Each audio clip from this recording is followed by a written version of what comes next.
Okay, Dave here with Saddleback Leather. We're here with Dr. Emerson Egrich, and he wrote the book Love and Respect. It's won every award you can imagine. It was out for 10 years, and then Book of the Year and all this sort of thing, and then it hit the bestseller on the New York Times list. It's amazing, and thousands and thousands and thousands, if not millions of people have had their marriages revolutionized. And so we want to tell you a little bit about how it did with our marriage. And so, we were married about 3 years, and we were fighting a lot. But I still, loved her. She's a great. I got a great wife.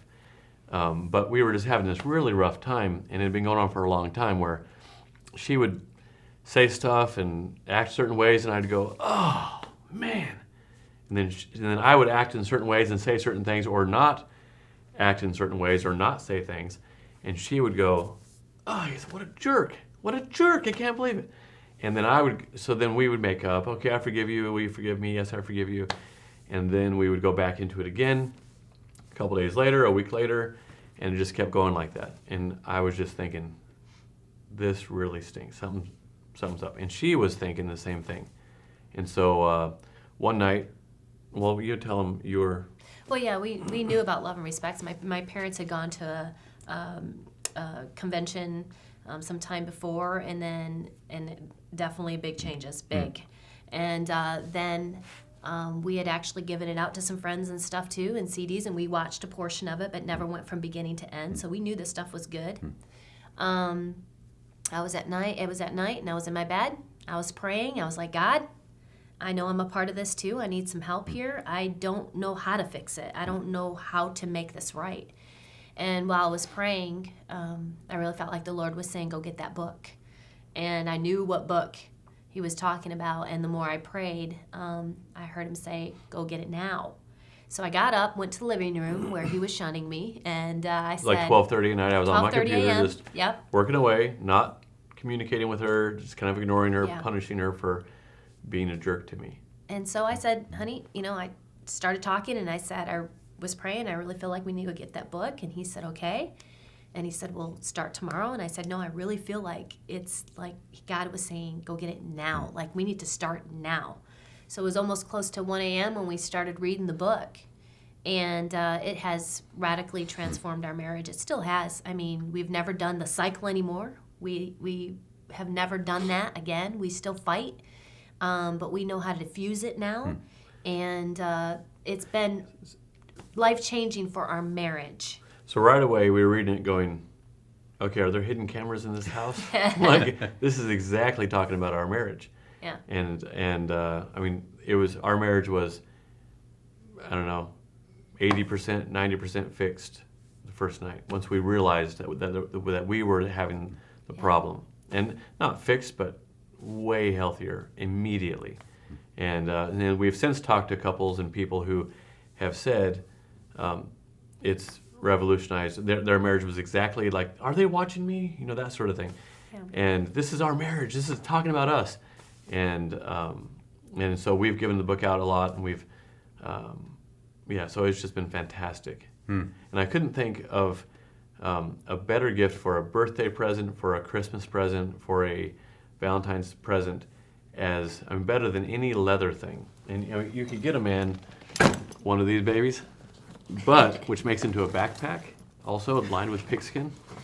You could get him one of these, but you know what? There's nothing better than you could get for him or for her, better than any diamond, better than any leather bag that lasts for 100 years.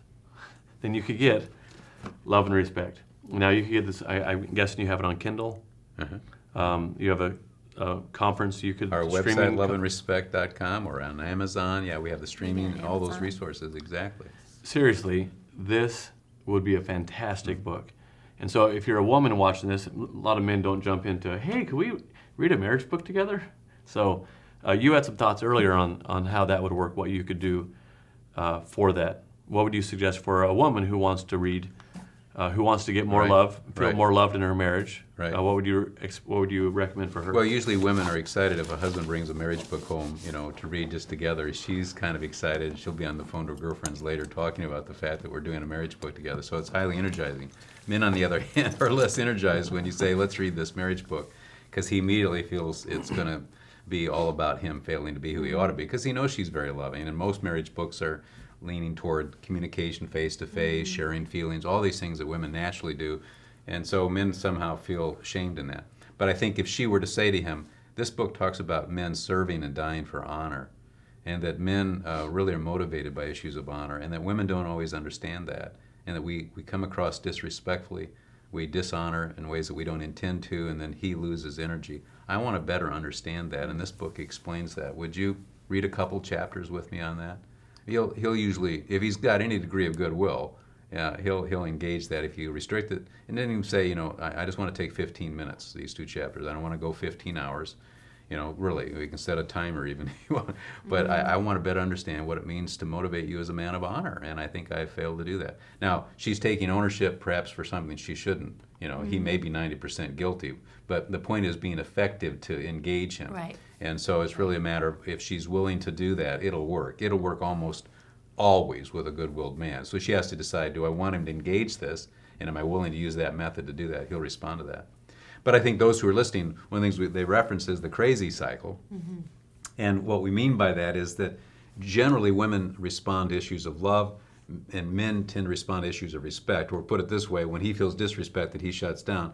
A lot of times because men are assured of a woman's love, but they're not always assured of the fact that she likes him.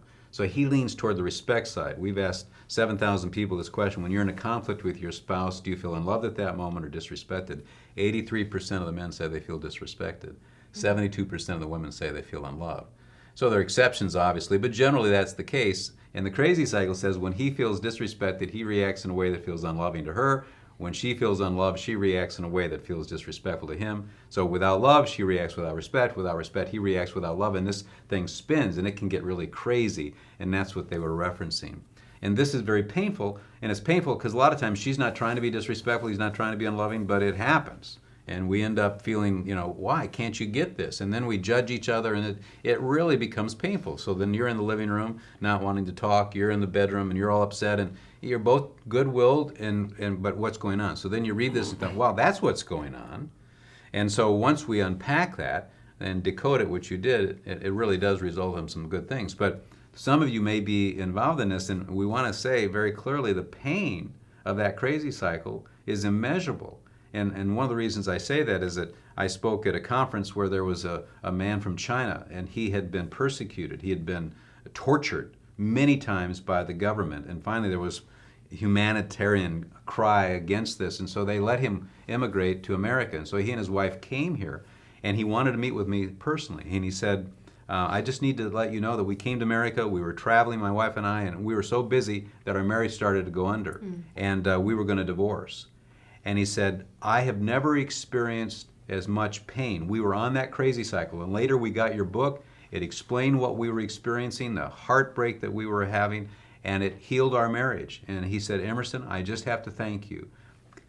The pain that I went through, and this is what blew me away, the pain that I went through in those prison camps and being tortured and hung by wire and all the things they did to me didn't even come close to the pain that I was experiencing in my marriage, and it was about to collapse. And this book, Love and Respect, healed that marriage, and I have to thank you.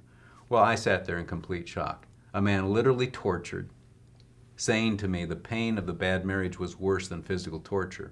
Well, he's in a position to know, and it is certainly something for those who are out there thinking, well, maybe we're immature, maybe we shouldn't feel so sorry, maybe we shouldn't be so upset. No, this is real pain, and you don't have to stay on that crazy cycle, and Suzette and Dave are a testimony to the fact that you don't have to do that. Absolutely. I was just joking about the bag. We would prefer that if you were thinking about should I buy him a bag to maybe make him feel respected or whatever, or should I get him this book and go through it, or should I get her this tote, or we would much prefer, and I'm honestly say this, we would much prefer that you buy the book. Absolutely. And actually a book I think is a little more personal, so we need to lay down together and sit down, get your iPad out even. And if you watch the conference, we have no motivation for this other than that we want you guys to have healthy marriages and to be happy. And we know that that spreads. So and you may know someone, you may say, hey, I already did this book and it really helped our marriage. Why don't you give this as a gift to someone? Even for Valentine's Day in Mexico, it's Dia de Amor y Amistad. It's Day of Love and Friendship. So they give it to friends on Valentine's Day. They give friends, chocolates and cards. Why don't we do that here too, or wherever we are? If you love someone, the most loving thing you could do is to give them this book. And one of the things I say, though, at our conferences, you can buy a man anything in leather and he'll love it. And the reason that we connected is because I've been saying that for years.